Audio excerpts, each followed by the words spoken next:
Hello everybody, this is Christian from the Architect channel, and in this video I'm going to be showing you how to fully delete families from your Revit model.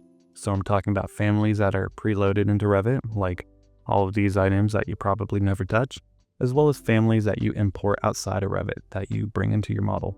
And there's also scenarios where you want to keep one item within a family, but you want to delete the other items. So I'm going to be showing you how to do all three of those because they are all the exact same steps.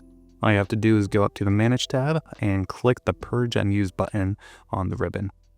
Make sure you have check none if you don't want to accidentally delete anything.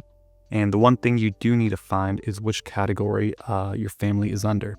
So I want to delete the desk, which I know is under my furniture category. And you can see that there's a desk button right here. And if I expand it, you'll see the two options that I want to delete. So I'm going to check both of those and then click OK.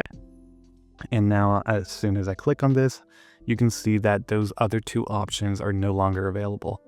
The thing is, you can't fully delete family if that item is already in your model. So as soon as I delete this one item, I can go back and do the same exact thing, Purge Unused, go down to Furniture, and you'll see that my final family item under there is now visible, and I can delete that as well. Make sure you hit check none as well if you don't want to accidentally delete stuff, because it's check all by default. So after that, hit OK.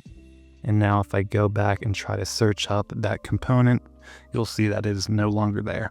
If this helped you, leave a like and subscribe to stay tuned for more Revit tips in the future. Thanks for watching and see ya. Bye.